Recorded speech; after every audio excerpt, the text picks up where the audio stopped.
Start. I should like now to make a few observations on the budget. This budget marks a turning point in the history of our country.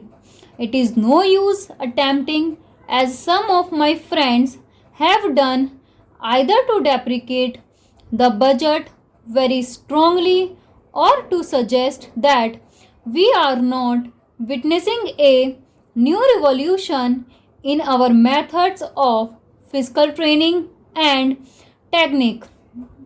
I want it to be quite clearly pointed out to my friends that we are now facing the lean years of Indian finance. Hitherto, we had revenue surpluses which were a form of public saving and which were meant to be utilized for capital development. Hereafter, this form of revenue surplus would not be available. We have, therefore, to find out ways and means of implementing our great program of national reconstruction at minimum cost. My point is that the deficit on revenue account would be of the order of about rupees 19 to 20 crores. Here, let me point out that I do not agree with those of my friends in the finance department who have attempted to suggest that rupees 9 or 18 crores which are obtained from Pakistan should be put to the revenue side of the budget. They are to be put on the capital side. But that does not seriously alter the trend of my argument.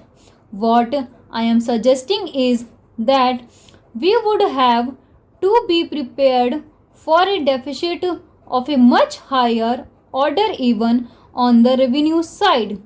That itself should make us realize that there are very many problems which we have to face and that we have to undertake ways and means of increasing the resources of our country so that it might be possible for us to have a greater amount of surplus or a greater amount of public saving for the purpose of financing capital development.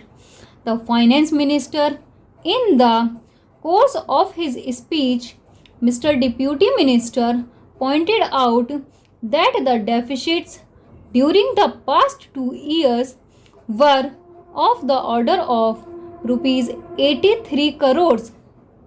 I venture humbly to disagree with him because I feel that when we are talking of deficits, we must take into account the overall deficit incurred by the central government, and that would be of the order of rupees 200 crores.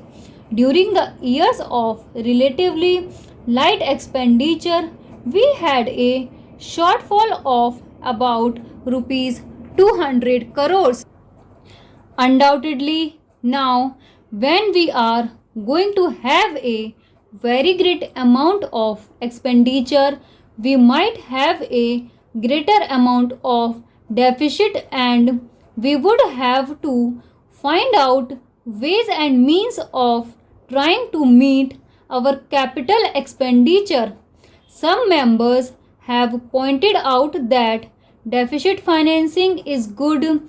Others have pointed out that it is poison. One honorable member who preceded me pointed out that it could be taken like a tonic. Now, I am not willing to enter into the merits of deficit financing or demerits of deficit financing in an academic spirit.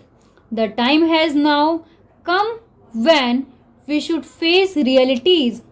I do suggest that we have to indulge in deficit financing because without indulging in deficit financing, it would not be possible for us to indulge in capital expenditure on such a large scale.